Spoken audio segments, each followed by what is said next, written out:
What's up, everybody, and welcome back to another video of Sports Talk Buffalo. Since I didn't do a video last week, and I didn't really have the chance to do one on my off days this week, I thought it would be a cool idea to do a live stream in the middle of the day in order to try to go over some of the things that I wanted to talk about regarding the Buffalo sports scene. We're going to start with, of course, the Buffalo Bills. Now, I put out a video 2 weeks ago, or 3 weeks ago now, after a reaction video, pretty much after the Buffalo Bills lost. I went right off the cuff. I had no notes, no nothing, just pure reaction to the Buffalo Bills loss. And I got to roll some statements back.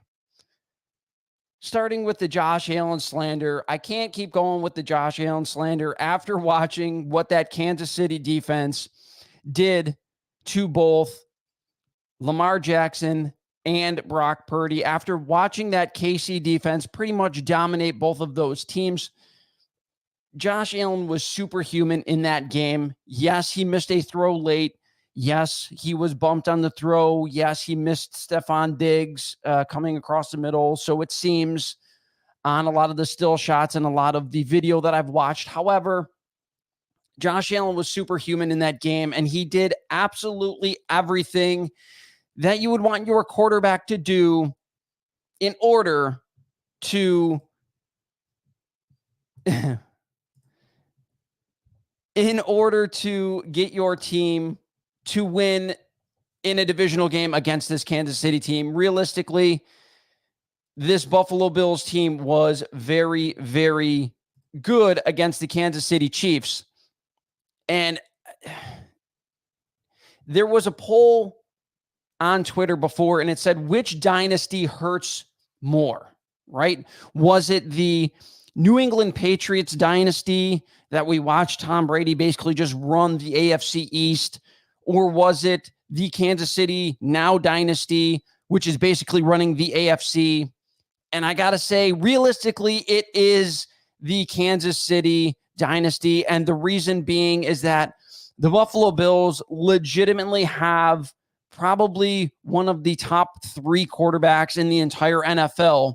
The only problem is they continuously have to face the best quarterback in the NFL in the early rounds of the playoffs in the AFC, and that is turned out to be Buffalo's kryptonite, more or less, when we play KC in the playoffs. Buffalo can beat them in the regular season, but when it comes playoff time, Mahomes and Andy Reid and that entire Chiefs team seems to turn it to another level, a level that so far the Buffalo Bills haven't been able to match, whether it be offensively, defensively, or on special teams, whatever the case may be. They haven't been able to come out and beat the Chiefs when it matters in the playoffs. And that's not really on Josh Allen. As I said, I have to roll back those comments because he played well. He played better than both Brock Purdy and Lamar Jackson against this KC defense. He was by far better than both of those quarterbacks. However, some comments that I'm not going to roll back on is the Stephon Diggs slander. And the reason being is everyone will look at his final stats, right? He had 1,100 yards. He had, 8 touchdowns, I believe. Great. I mean, at end of the year stats, great. Fantastic. However, a majority of those stats came in the first 6 weeks of the season. The first 6 weeks. The last more than 11 games of the season, including the playoffs, the last 2 games in the playoffs, he averaged like 50 yards a game receiving. As a number 1 receiver, that ain't cutting it. If you spread that over a 17-game season, that is 870 some yards, I believe. That's not a number 1 receiver, folks. That's Gabe Davis. Like who everyone in Buffalo wants out. That is Gabe Davis. Like, think about that. The fact that people are still kind of at least not hesitant about Stephon Diggs from what he showed you in the last 13 weeks, including the 2 weeks of the playoffs. I mean, receivers don't typically get better after 30, right? They don't typically get better after 30. And maybe Diggs was dealing with an injury, but in the last more than half of the season, he created very little separation.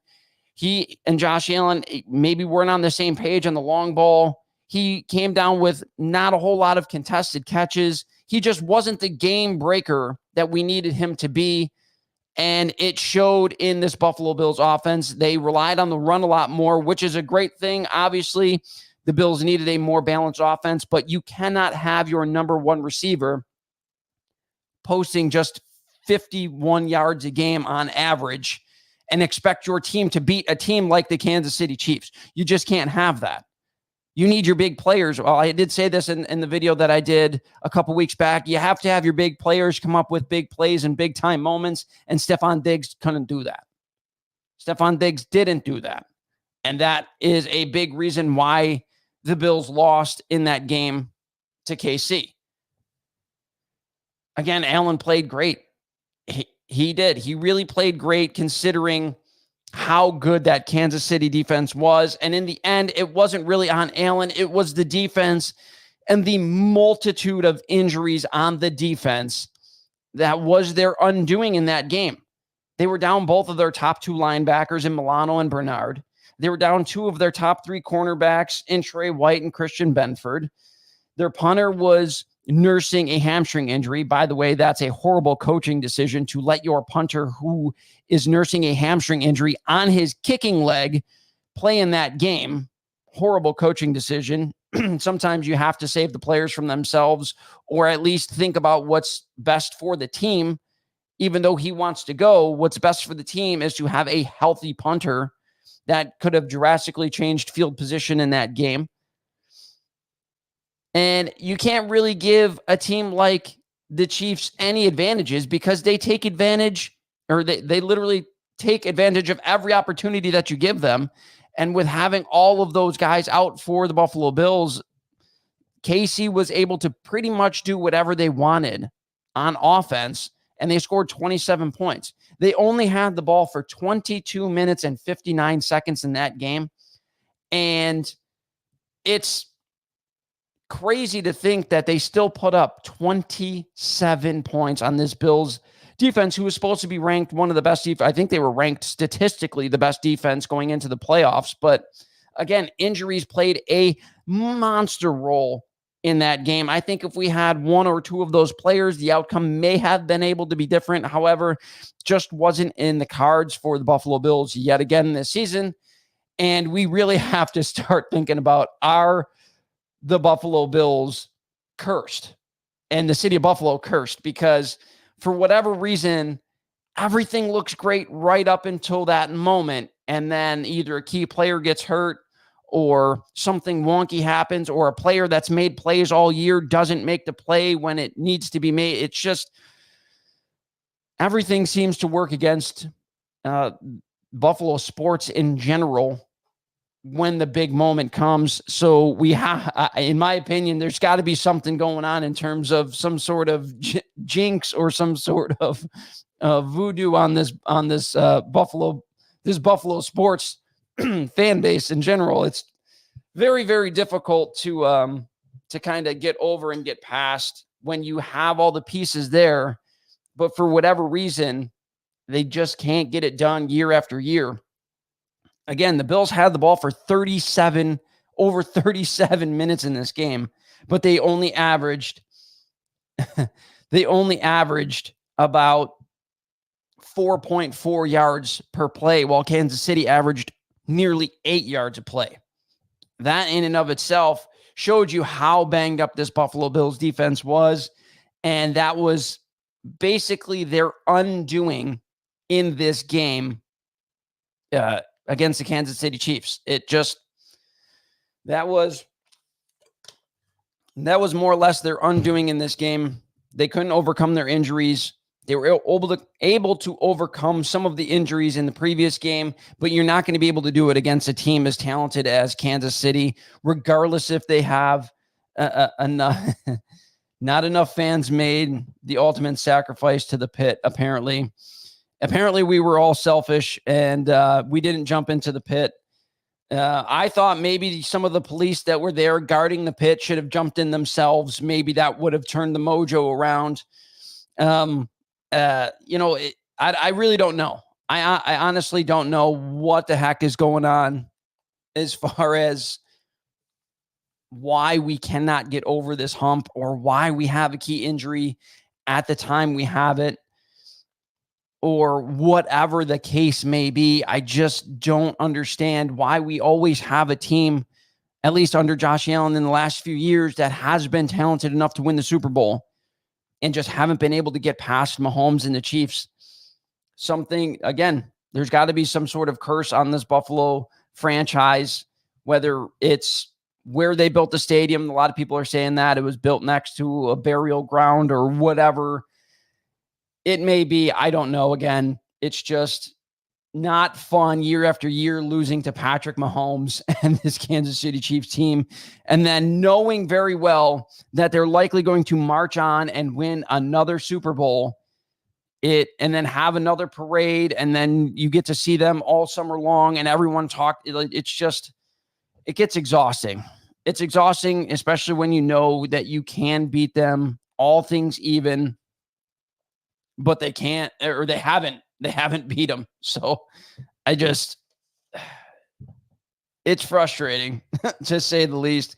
It is very frustrating, but let's stop rambling on. I said I'm going to talk about more than just the Buffalo Bills on this one. I just had to get that out there. I had to retract some of the Josh Allen slander that I had. Of course, Mark here, Buffalo Bandits, forever the exception. This is true. I just looked this up recently. The Bandits have been to the NLL finals the most out of any team in the league, and they are second in terms of championships. They now have 5 championships in their existence. So if you are a Buffalo fan and you want to see a Buffalo team that is more often than not a winner, go to a Buffalo Bandits game. Super fun atmosphere. Myself and this gentleman right here were season ticket holders along with a couple of our friends for nearly a decade. It is a great time. I promise you will have a bunch of fun. Another one, do the Bandits.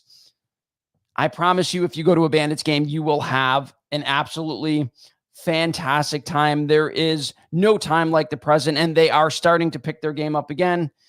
They're averaging the most fans in the league. They average well over 16,000 fans a game this year. That is actually more than the Buffalo Sabres are averaging and more than a good handful of NHL teams. Right now, the Buffalo Bandits are pretty much the best ticket in the NLL.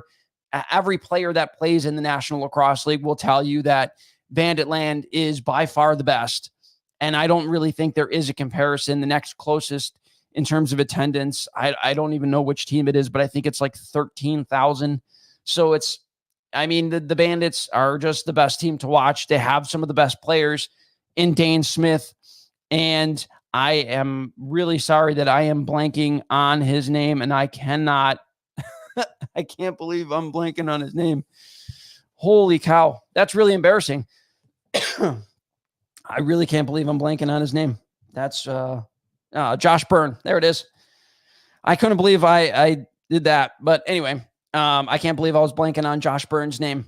One of the best players in the National Lacrosse League, bar none. He's an absolute savage. So much fun to watch his team go back and forth. The Bandits currently have, even though he's older, one of the best goalies in the history of the National Lacrosse League in Matt Vince. Super fun to watch. Back and forth action, lots of hitting, physical play, lots of goal scoring with this Bandits team.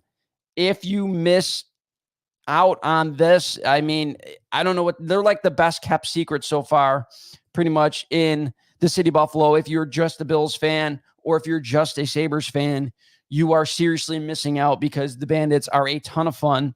I have been at the games when they have won their last 2 championships, and it's so much fun to watch your team actually win a championship and be involved in it and hear the crowd roar and see them lift the trophy. There's really nothing else like it. And hopefully one day one of our major sports teams can actually do that in either the Sabres or the Bills, because it is so cool to be at the game or even just be around the game and watch your team actually be able to lift a trophy. It's got to be such a cool feeling, something that Buffalo fans outside of Bandits fans hope that we can achieve one day, more or less. And that's, again,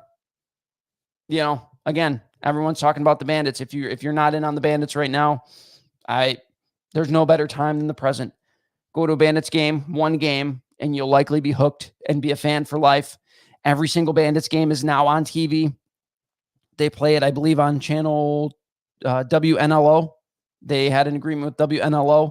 If you don't have, whatever basic cable, or you don't get those channels for whatever reason, you can always watch it on ESPN Plus. Every single National Lacrosse League game is on ESPN Plus, which is awesome. It is super fun to watch. Again, if you don't get a chance to go to a game, watch the games. They're not quite as exciting when you're not at the game, because you don't get the atmosphere. You don't, hear the crowd chants. You don't hear, the big music banging in the background, whatever the case may be. It is super fun game to go to. If you can get your hands on some tickets, I'd advise you to go down there.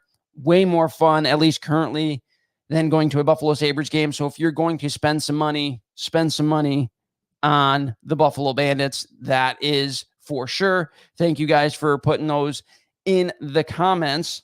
So now we're going to move on to some Buffalo Sabres trade talk. And realistically, I made a video a couple weeks ago about Casey Middlestat being potentially traded. And here it is. Last show you did on the Sabres should trade Casey Middlestat. I said no. Well, the more time goes on, I'm thinking if Adams can get a top 4 D-man, then do it. Make Kulich third line center in October. Here's the thing. I was a very, very hard no on trading Casey Middlestat, and that largely hasn't changed. Okay, it largely hasn't changed. However, I am more inclined as the season goes on to potentially trade Casey Middlestat if we can get something that is going to improve our team immediately next season and the season. You know what I mean? I don't want to have to rely like that. Neil wants them to rely on another rookie. I don't want to rely on rookies anymore. The Sabres have relied on rookies for the last 2 seasons. They have really hoped they pan out, and we're patiently waiting for them to adjust to the NHL game. Peterka is starting to look like he's going to be a very good player. Quinn, if he can stay healthy, looks like he's going to be a very good player. But they had big lulls last season, if you remember, and that is a problem when you put a rookie into the lineup. They eventually hit that rookie wall, and there is large numbers of games in which they don't produce the way that we would want them to produce. And you're seeing that with Zach Benson. Benson came in. He looked like a dynamo. Kid was great. He still looks pretty good. However, he hadn't been really producing. He had just 1 point since Christmas. He did score that beautiful backhand to forehand goal the last game against the Kings. Awesome. That's great. However, you saw how many games he went without producing any points, and that happens to a lot of rookies as they adjust to the amount of games that are played in the NHL, the amount of pressure that you have in the NHL, and the overall expectations you have in the NHL. And I just don't want to rely on another rookie to come in and be the third line center. Now, obviously, there were other names that are being thrown around that I have seen. I've seen Eric Johnson. I've seen Victor Olofsson. Of course, Jurgensen's and Okposo. However, obviously all of them are unlikely to be back, in my opinion, with the Buffalo Sabres next season. Completely fine. I am 100% okay with any and all of those players not being back next season. So if you trade them, you get as much as you can, as much as you can with, trading any one of these players, but they're not really going to bring you back anything significant realistically. Another comment, the youth movement was my biggest issue with this team as it didn't set them up for immediate success. It's rare to get guys like Benson to come in and contribute immediately to the NHL. That is very, very true. The NHL is not like the NFL. Like if you are more of a football fan than a hockey fan, you don't really know that guys in the NHL, they come in at 18 years old and, it's you need more seasoning. You need more development than you would maybe in the NFL. The guys who go to the NFL are first round picks. They basically come in, they're NFL ready. A lot of these guys are NFL ready because they're 21, 22, 23 years old. They're ready to rock and roll out the gate. That's not how it's done in the NHL. The NHL drafts these guys when they're like 18 and 19 years old, and they need a couple more years of development. Most of these guys need a couple more years of development. And you always have that kind of learning curve as a rookie, pretty much in any sport, but a lot in hockey, you have that learning curve that you see more so. It's more evident over an 82-game season than it is maybe over a 17-game season with this, between the NHL and the NFL. And that's, again, why I really don't want another rookie having to just fill in for a guy who we have seen produce, right? If we trade Casey Middlestat, we have seen him produce. Last season, he had nearly 60 points. This season, he's on pace for 68 points. Like, Casey Middlestat has finally shown that he was worthy of that number 8 overall pick so many years ago. The Buffalo Sabres rushed him into the NHL. The case being made that Mark was just talking about. The case being made. Casey Middlestat was rushed into the NHL. He needed another year or two in college and then a year in the AHL, and then he might have been able to come in and produce right away for the Sabres. But that's not what happened. They rushed him into the NHL. He struggled for a number of seasons. He struggled to stay healthy. And then last year, when he finally was able to stay healthy, he produced a bunch of points for you. Same thing with him this season. He's been your best forward all season long. So my thing is, why, when a guy finally hits his stride, would you want to get rid of him? I don't know. Again, if you can get a big package deal and you think Middlestat is going to cost you a bunch of money, then sure. If Middlestat wants more than like $6.5 million a year, I say it's probably the right thing to trade him away. And here's the thing though, you don't have to trade him right away. He's an RFA. You have his rights. At very worst, you can go to arbitration, maybe overpay him for 2 years or a year and a half, whatever the case may be, and trade him then. There is no rush. You don't have to feel rushed in wanting to trade Casey Middlestat. That's the thing.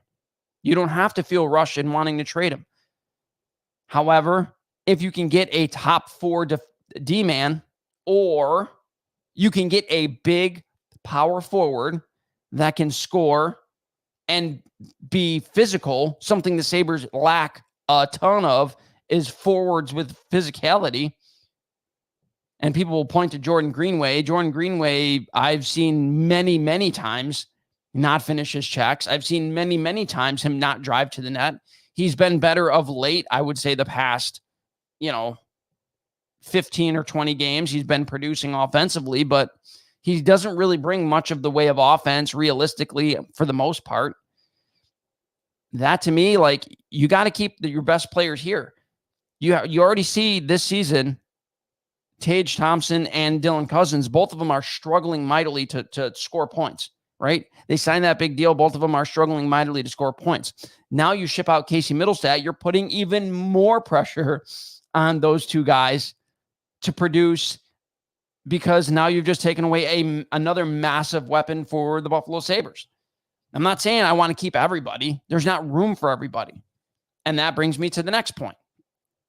Before we get to that point, we'll talk to Mark here. The best thing Adams can do at this point, other than moving some of the bottom roster guys, is to package up some of our prospects to better position ourselves for 2024-25. 100% agree. I've said there's not room for all of these guys. And since there's not room for all of these guys, why not put some of these guys who are highly regarded as A-plus prospects in a package deal and try to get a good veteran player to the Buffalo Sabres that can help them get over the hump and into the playoffs next season. Something on this team is missing. I don't know if it's coaching. I don't know if it's physicality. I don't know if it's really not defense. Defensively, the Sabres have been pretty good this season. Their goaltending in UPL has been stellar. But I don't think, again, you get better by trading away guys that are now proving to you that they are NHL caliber. Not even NHL caliber, but like top 6 caliber. Casey Middlestat has shown that he could easily be a top 6 forward, and he's been their best forward all year. Everyone keeps referring to him as their 3C. He's outperformed their 1 and 2 Cs all season long. Casey Middlestat right now is not the Sabres 3C. He's their 1C. He's outproducing Cousins and Tage Thompson by a decent clip. And he's scoring more consistently than both of them. You saw last season, you thought that maybe the breakout season for Tage Thompson, that was what he was going to be. And I didn't think he was going to be a 110-point player. I thought everyone on the Sabres would have a little bit of a regression from last year's scoring. But I didn't think Tage Thompson would be like this. This is a heavy regression. This is worse than his breakout 64-point season. I think it was 64-point season that we saw a couple years ago. Same thing with Dylan Cousins. Dylan Cousins has dropped back to not the 70-point scorer that we saw last year, but back to like the 40-ish point player that we saw the previous 2 seasons. And that makes me worried that might be more or less where he settles. Do I think same thing with Casey Middlestat. Do I think he's going to be a 70 to 75 point player? No, I don't. I think Middlestat's going to fall in around 45 to 55 points every single year. And if that is one of your top 3 centers, beautiful. Look around the league. I encourage you to look around the league. If the Sabres have 3 centers, let's say Tage Thompson is a 65 to 70 point guy. Dylan Cousins is a 50 to 55 point guy. And Middlestat is a 45 to 55 point guy. You have 3 legitimate lines that are equally as good, that can be put out in any situation, that can pick the other 2 other lines up when any one of them is not necessarily producing. You have top 9. You don't have a top 6. You have a top 9. You have strength down the middle. And that is something successful teams have, depth. That is something that the Vegas Golden Knights had. They had depth. They had a lot of depth. They had, Eichel was their leading scorer, but I mean, not by much. It's not like he was carrying the team like McDavid and Draisaitl did in Edmonton. You take those 2 guys out and Edmonton's a bottom feeder team. If you took Eichel out of the Vegas Golden Knights, they're still one of the best teams in the NHL. Like that is depth. That is depth. And that is, if you get rid of Casey Middlestat, that is what you are getting away from. Another comment here. Need to clear out the bottom 6 at the trade deadline, see what the young crop of players can do, figure out what pieces you may want to keep or which ones you could move out in deals for other pieces. The only thing I hesitate, well, yeah, okay. I agree. I would get rid of a lot of the guys in the bottom 6. And again, before that is a great segue, I guess, into the player that I wanted to talk about, which was Peyton Krebs. A lot of people might be mad at me for saying that, but Peyton Krebs is a guy that I would potentially look into trading if I were the Buffalo Sabres. And the reason being is he will not have the opportunity with this Buffalo Sabres team that I think that he needs in order to blossom into the player that he can be.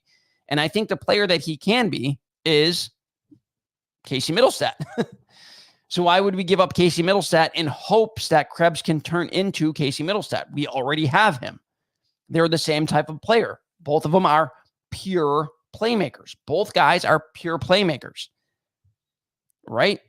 Casey Middlestat has a little bit of a better shot than Peyton Krebs, but both of them, in the end of the day, they're both pure playmakers, and I don't think you should keep them both, in my opinion. And I think you trade Peyton Krebs because he's a little bit more unproven. Obviously, he's had less of an opportunity, and it doesn't look like he's going to get that opportunity with Buffalo. So I say you trade Peyton Krebs. And one of the names that I seen online from Joe Marino from the Charging Buffalo was Scott Lawton. Now, I don't love it, but I don't hate it either. And I don't love it for the fact that Scott Lawton is 29 years old. However, you get a guy who is, I guess, roughly the same size as Peyton Krebs. However, a little bit more physical than Peyton Krebs. He's had over 100 hits a year for the last 3 or 4 years. He produces 20 plus points a year, between 20 and 25 points a year, playing fourth line minutes. He's currently slotted in as the fourth line center for the Philadelphia Flyers. He penalty kills on their first PK unit, and he's on their second power play unit. So you're telling me that if you get a guy like that, it wouldn't potentially help your team? A guy who's physical, a forward who's physical, who can produce, who can play bottom six, a good solid bottom 6 minutes, but also give you quality minutes on the PK and the power play. How does that not improve your team? How does that not improve your team? The Flyers are doing better than the Sabres right now. How does that not improve your team? And sure, maybe Krebs goes to Philadelphia or wherever, and he turns into that 55, 60-point player. It's very likely. You've seen flashes from Peyton Krebs. You've seen him be able to create offense sometimes. And is it just because he's playing with a couple of bums, a couple of scrubs on the bottom, on the bottom line for the Buffalo Sabres? Very much, yeah, it very much could be. But you're taking a huge risk if you get rid of the guy that has shown you over the last season and a half or 2 seasons that he can produce at a very good clip in terms of points, for a guy who you hope can produce at that clip moving forward. Again, it comes down, a lot of it will come down to money. If Casey Middlestat wants more than $6.5 million a year for the next 7 years, it might be time to move on from him. It really might be. Another comment here. Do you think Cousins, who had 7 points in 4 games before Quinn was injured, is going to be a 40-point player when Quinn Peterka are healthy? Here's the thing. I want my $7 million a year player, my $7 million a year second line player, to be able to produce and produce better. I don't want to say produce better, but I don't want him to have to be simply reliant upon who he's playing with, right? And I say that because you look at Casey Middlestat. Casey Middlestat is still producing with Jordan Greenway and now Alex Tuck on his wing. He was producing last year with Tyson Jost and Victor Olofsson. He's produced when you put him up in the lineup. He produced at a better clip when you put him with better talent, but he produced at a really strong clip when you put him with Alex Tuck and Jeff Skinner. That is what I want to see from my $7 million a year player. So, yeah, he's my second line center. And do I think that he's really going to be a 40-point player when Quinn is healthy? I mean, maybe not, but in the same sense, I don't want him to have to be reliant on having to play with Jack Quinn necessarily to score all his points. I want to see him be able to drive play himself. That's why they signed him to that big contract. I want to see him be able to lift up other players. That's what a good center does. He can lift up his line mates, maybe to their maximum potential. And right now, Dylan Cousins doesn't lift up his line mates to their maximum potential. I think ever since he got filled in against the Boston Bruins, he's been playing kind of a scared game. You signed Dylan Cousins to be the workhorse from Whitehorse, right? The guy who's in your face, the guy who throws body checks, the guy who's a little chippy. the guy who's not afraid to drive the net, the guy who's not afraid to drop the gloves. That's what you sign him for. The guy who's going to score you 60 to 70 points a year. He's not that right now. Will he ever get back to that? Hopefully. Realistically, hopefully. I hope he gets back to that because that's what we signed him to be. But right now, it's not looking great. It's really not. It's not looking great for Thompson or Cousins. I want to see these guys produce, and I want to see them produce at a better clip than they're currently producing at. Right now, they are not good. Neither of them are very good. You see a flash here or there, but this season, again, neither of them have been that good, and I think that you take another piece out and put even more pressure on those two guys to produce is a recipe for disaster for the Buffalo Sabres. I think realistically, as I said, if you have Thompson and you have Cousins and you have Middlestat as your top three centers, you're in a good spot because essentially all three of those guys, Thompson is, I think, clear and away your most talented player of the bunch. But, you could put those guys, you can interchange any of those guys in any one of the top three lines and probably be completely fine. I think any of them can produce at a good clip. I think, again, Thompson's going to settle around the 65. I don't know why Thompson has regressed so much this year. I think part of it is injury. It is low. It's high key sad. It's not even low key sad. It's high key sad. Yeah, again, Thompson has not been himself since the hand injury. I don't know. Again, I think Cousins he's playing with a little tentative. I think Dylan Cousins is playing a little tentative, realistically. I think that's his big issue. I think ever since he got filled in that Boston game and got his nose broken, he doesn't want that to happen again. It didn't feel good. So he's playing a little tentative, a little scared, so to speak. And he's not being the player that we need him to be. Because up until that point, he'd been in every single fight he'd been in, every single skirmish, whatever. He's the bigger guy. He's been able to kind of have his way with other guys. He's shown very well. That was his first real pummeling. You know what I mean? That's his first real pummeling. Yeah, you're right. It is high key sad is the word for it for Thompson's regression. It is sad overall. We really did think the Sabres were going to be a lot better than they currently are. And I guess all the metrics, here's the thing. I'm not really a big numbers nerd. Okay. Everyone looks at the 5-on-5 metrics and all that shit. I don't really look at any of that stuff too much. Right. I guess I'm the old school guy. I'm the dinosaur, whatever the case may be. Right. I use these guys right here. This is how I judge how they're playing. And sometimes it works well for me. And other times, it doesn't. But the metrics say that the Sabres are a really, really good, are a pretty good 5-on-5 team. And their biggest issue is the power play. Their biggest issue is the power play. They're terrible. But when you have a guy like Matt Ellis, who is supposedly your power play coach, the guy's got like 10 points in his entire career in the NHL, right? And I'm not saying you got to go out and get a guy that's, Alex Ovechkin level to be your power play coach, but clearly whatever Matt Ellis is trying to do is not working. And it appears to me what Matt Ellis is trying to do is force feed Tage Thompson a one-timer on the left circle. Every single game. There's no movement. There's very slow passing.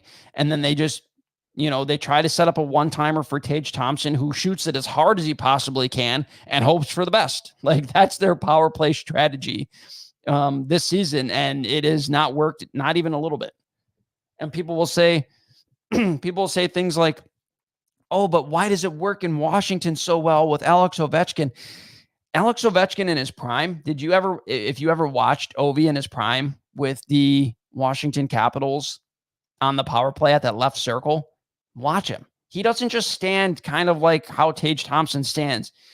He floats down towards the red line. He comes back up, to the top of the circle. He goes everywhere in between. He scores all his goals in that general area, but he opens himself up for passes across, cross ice passes instead of just passes from the top of the, from the top of the zone from Rasmus Dahlin at the top of the circle. He creates spaces within the penalty kill by his movement back and forth, in that it doesn't even have to be a bunch, just a tiny bit of movement. If you watch him again in his prime, there's been times, recently where Ovi literally just stands at the top of the circle like his controller's been shut off. But I mean, in his prime, he created a lot on the power play, something that when I watch Tage Thompson do, I don't see him doing that a lot of. Also, it helped on the power play that they had a couple other guys who would score on the power play, so they had to kind of respect everybody. Whereas the Sabres power play, they don't really have anybody on the other side that can shoot it, so everyone just kind of shades over towards Tage Thompson, and that kind of is the end of it. They pretty much just shut down the whole power play. Not only that, but then you don't have anybody in front of the net ever. Like, I don't know. Their whole power play situation is just horrible to me. Like, I'm not a fan of it at all. Not even a little bit. It's like all the hype going into this year or this season, so much more painful than just being bad as expected for years. That is very true. I think it hurts just that little bit more when you thought your team was going to be a 90 to 95 point team, and they're likely going to be about a 78 point team or 75 to 78 point team. That is rough. Would you like to send out some of the bottom six with either picks for a good middle six two-way player? I mean, I think their top six, if they keep it the way that it is right now, is pretty much set. I don't foresee, I mean, if you have Quinn come into next year and he continues to kind of get hurt at the pace that he's getting hurt right now, then yeah, I think you might have to try to reconfigure it. I think these are two incidents in which Jack Quinn kind of just had some bad luck, more or less. I don't think he's necessarily injury prone.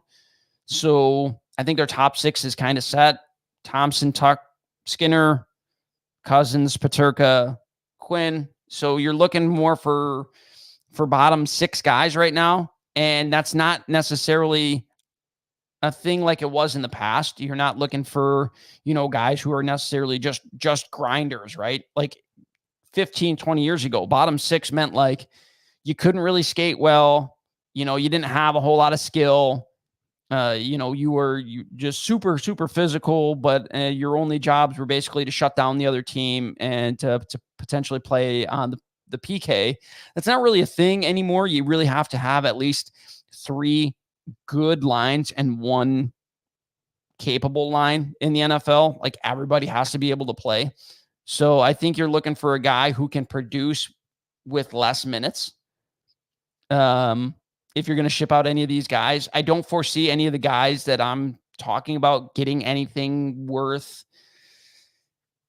anything other than maybe a couple late round picks, realistically, outside of maybe Peyton Krebs. And the reason why I say Peyton Krebs is because I still think a lot of teams view him as a quality prospect. And I think that the flashes that he has shown in the NHL suggest that he is a lot better player than if he would be given the opportunity that the Sabres just don't have. I wouldn't say don't have to give him. They could give him all the opportunity in the world right now because they're dog shit, but that they're not giving him, I guess. So that's kind of a big deal when it comes to that. I would say, pardon me.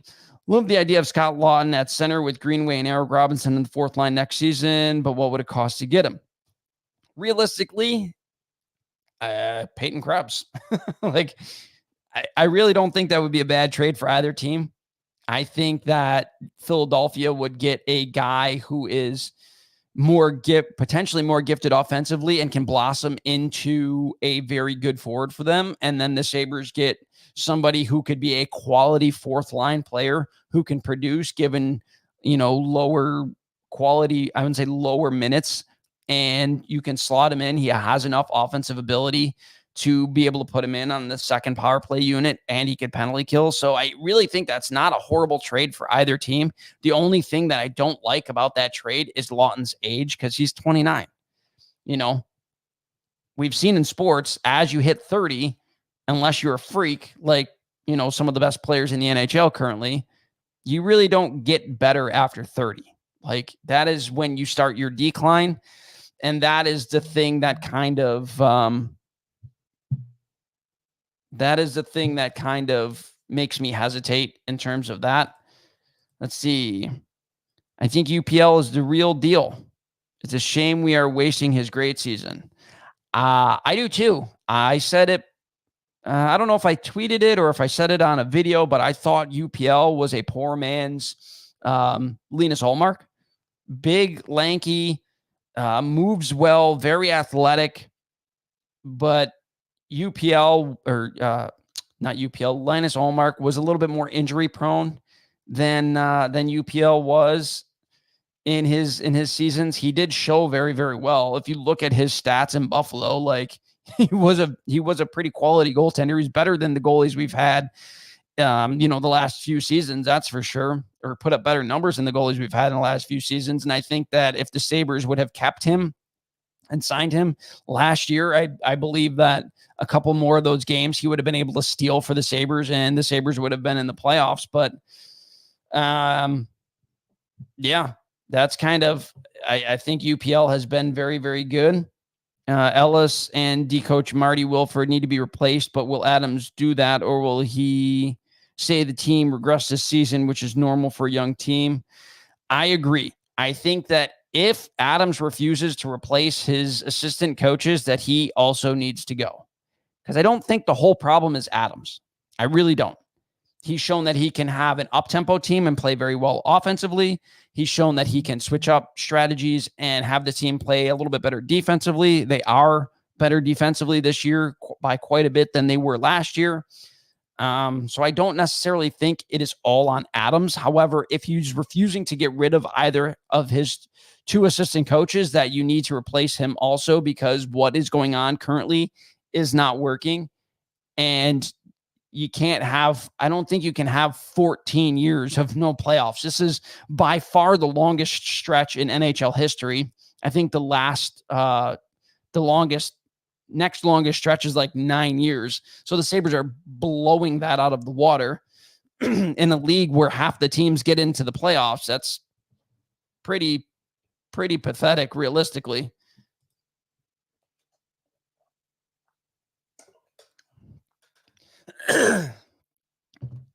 Would like a player that could produce but also be close to even with the plus-minus category. As flawed as the plus-minus category is, I do agree. If you look at the Sabres that have been performing the best so far this season, their plus-minus is not bad. That means they're good 200-foot players, right? They're able to play in their own zone as well as, play offensively, and that's kind of, sorry, my phone keeps going off.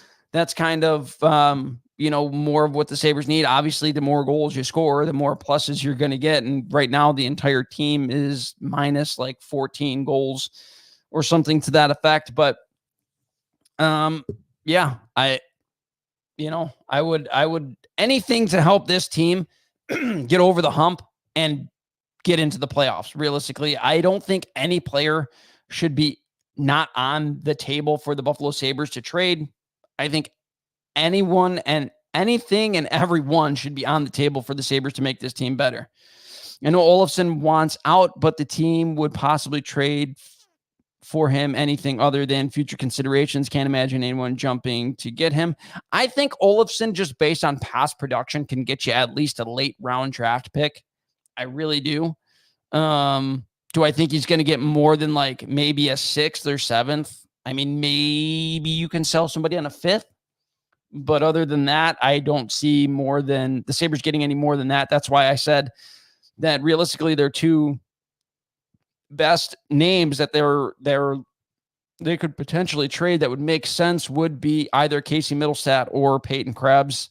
And I would keep Casey Middlestat simply because he's shown that he can score at a very strong rate in the NHL, something that Peyton Krebs, although he hasn't given the opportunity, hasn't shown as much flash as Casey Middlestat. Again, do I think he'll be a good player in the future? I do. I think Casey Middlestat will be, or Peyton Krebs, if given a change of scenery and given maybe some more opportunity. I do. I have seen enough that it makes me believe that he could potentially be, like a 40 to 50 point guy in the NHL. I believe that. Again, pure playmaker. You put him with a couple of goal scorers, he's probably going to produce. But yeah, it's here. Olofsson was decent last year, but now he's basically useless. The fall off of so many of these guys this year is insane. That is very true. I think a lot of it the fall off has to do with the system that the Sabres are currently playing. They're playing, instead of a wide open game, they're playing a more defensive system. So it is kind of, reined back a lot of the guys who produced super, super well offensively last year. And I think that was probably the downfall of this season. I think the Sabres needed to just embrace their identity of being just a high flying, we're going to beat you 6-5 type of team. And they didn't do that. They tried to, from what I heard, the analytics department or whatever was saying that this team would be a lot better if they were a more defensive team. And we've seen that wasn't true. They're actually a far, far worse team when they're not allowed to freewheel and use the incredible amount of skill that a lot of these guys have. Again, that's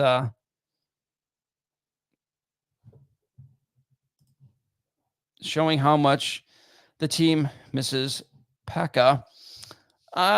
I thought he was in line for a promotion to the NHL. I really do. I would have probably kept him over a guy like Matt Ellis, but I'm not the head coach or the GM. So, what do I know, right? I'm just a goofy dude talking on the internet, talking to other fans on the internet about the team that we love, right? That's more or less what this is. Yeah. But again, I'm not trading Casey Middlestat unless it's for something incredibly good. And I would probably start shopping Peyton Krebs because I think that he can actually bring you a quality. I think it could be a good two-way trade. You're going to give Peyton Krebs potentially give him a little bit more opportunity. And you're going to bring in somebody who can maybe play the role that you need him to play a little bit better than Peyton Krebs is in the role that he's currently in on that fourth line. All right. We talked about the Bills for about 12 or 13 minutes, and then we've seen that we can talk about the Sabres for a lot longer. And another thing that I wanted to get to, every time I see Meadows Bull, it also gets me mad. I agree. Every time I see him drawing up a power play or a play, it drives me up a wall because I know it's likely not going to work. But we've talked about the Sabres for a little bit. And before I get up out of here, another one of the things that I wanted to talk about is something that I hadn't addressed. And it's crazy that I hadn't addressed it because if you follow me at all on Twitter, which is, on the bottom, it's my bottom left on the screen. It should be your bottom right over there. If you follow me on Twitter at all, you know that I'm a very big UB Bulls football and basketball person. The UB Bulls basketball team this year is horrible, so much worse than I thought they were going to be. However, the last couple of games, they did show a little bit of promise. And after the Lance Leipold era, he left. The UB was able to bring in a guy who is, I guess, highly regarded in Maurice Lingist. And I got to tell you, this is going to be my victory lap, okay? We're going to finally talk about the new head coach and Pete Lembo. And Lembo was hired, of course, after Maurice Lingist departed to go to Alabama to join DeBoer's staff.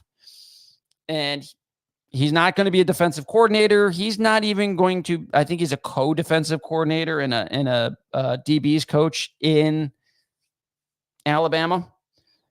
So this is my victory lap. Okay. I told my buddy Mark that I was going to take this victory lap at some point, and he said I have earned it because I predicted this when they hired him a couple of years ago. And that is, he wasn't ready.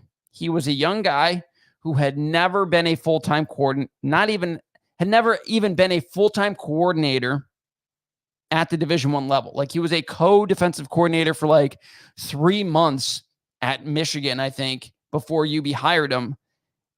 And there wasn't enough experience there that would make me excited. And I told a lot of people that, and I pretty much told anybody that would listen, that it was going to be likely a mistake, and that I hoped I was wrong. However, I turned out to be very right.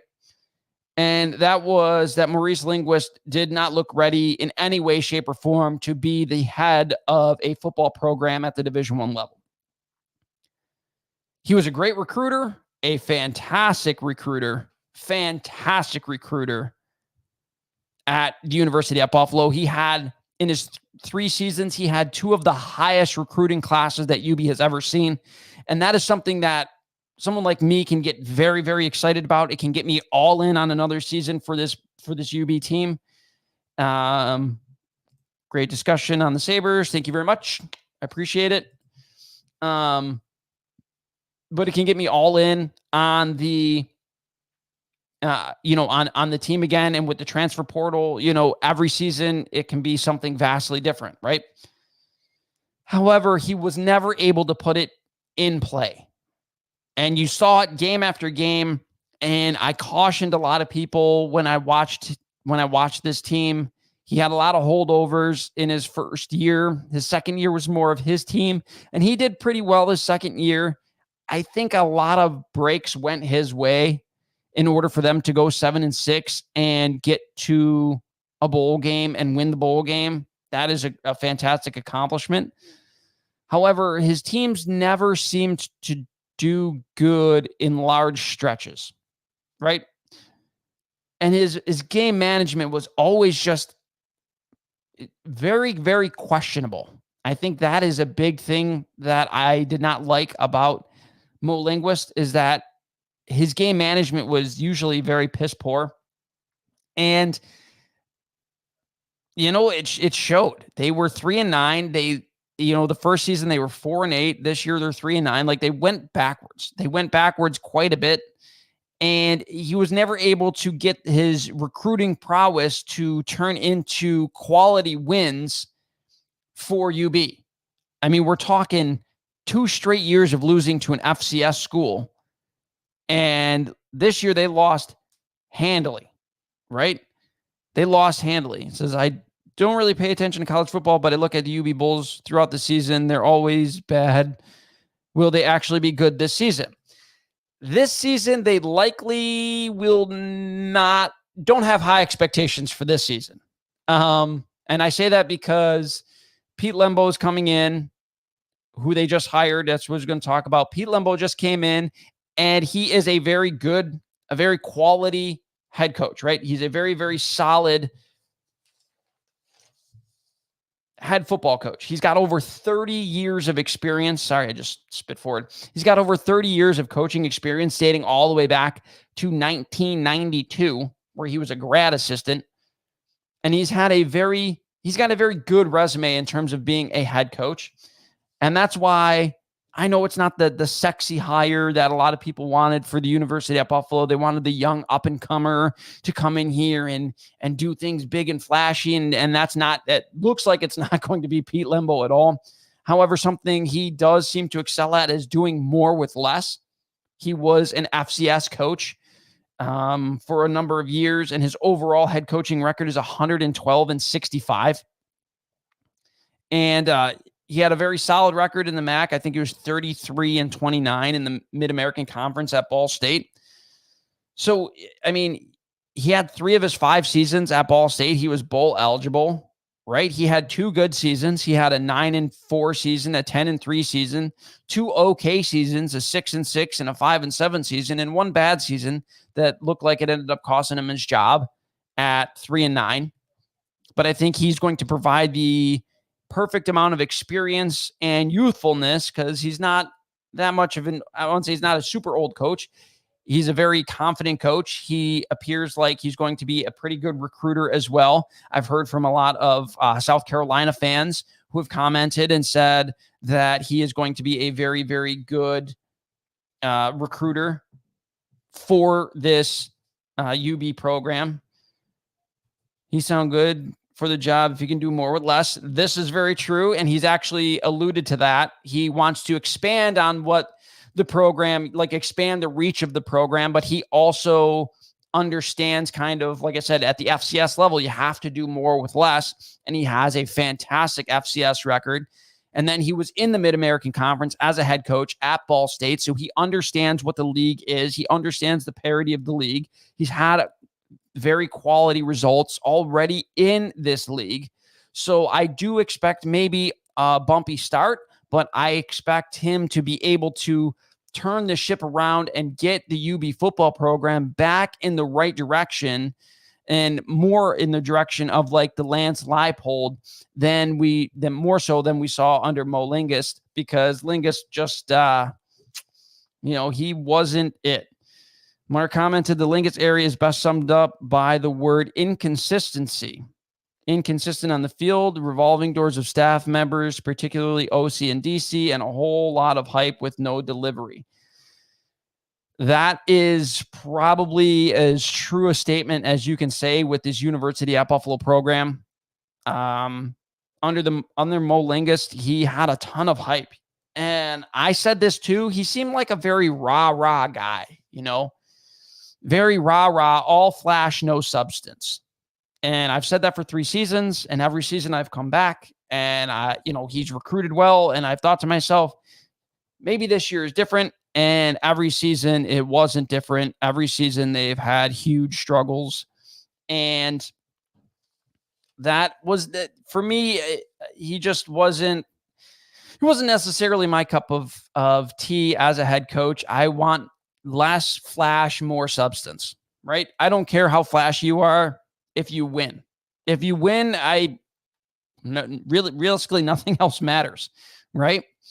So hopefully Pete Lembo can come in here and right the ship and get these guys back to where we saw that this program could go, right? Under Lance Leipold, he took this program to heights that we here in Buffalo, if you ever followed this team, never thought possible. However, he was able to help them get an indoor facility built. He was able to help them secure funding. I believe it was I don't know if it was him or if it was Mo Lingus, but I know that there were plans for a weight room, I believe, under Leipold. They were finally able to start getting that done, and it's going to be connected to the field house. And hopefully, Leipold got the locker rooms redone. Everything is first rate, high quality Division I standards at UB currently, and hopefully Pete Lembo can catapult off of that and continue to build. And hopefully he talked about expanding UB and their reach and their footprint and things like that. Hopefully he can get some stadium renovations done for this UB Bulls team. We desperately need a new scoreboard, and they desperately need to get the track out of that field and make it a more engaging atmosphere for any UB football fans. Overall, though, I think that it was a quality hire. Oh, one more comment here. If Lembo can convince the university and its donors to get us a new scoreboard, then he will reach legendary status. In my eyes, 100% agree. If we can somehow get a new scoreboard, that alone will make Lembo a hero for any UB fans, as we have suffered with probably the worst scoreboard in all of Division I sports. It's horrible, and it is very evident that it is from the early 90s when that stadium is built. Nothing is needed more in that stadium than a new scoreboard. But I do think that Lembo is a quality hire at the right time for this program. So I do have to give hat tip to where it belongs. I think it is a very good hire by Mark Allnut, and hopefully it pans out on the field and Buffalo can return to its former glory of being a MAC contender year after year and bowl eligible year after year, so that we can continue to enjoy this fantastic Bulls team, and hopefully he can make it a little bit more of a event to go to for the Buffalo and Western New York community. But that is going to do it, guys. I want to thank everyone who commented. We had a bunch of comments. We had a bunch of people watching. We've had a couple people in here watching since the very beginning. I expected this to only go about a half hour. It has gone an hour and 5 minutes. So if you stuck with me for a long time, I want to thank you guys. And as always, have a fantastic week.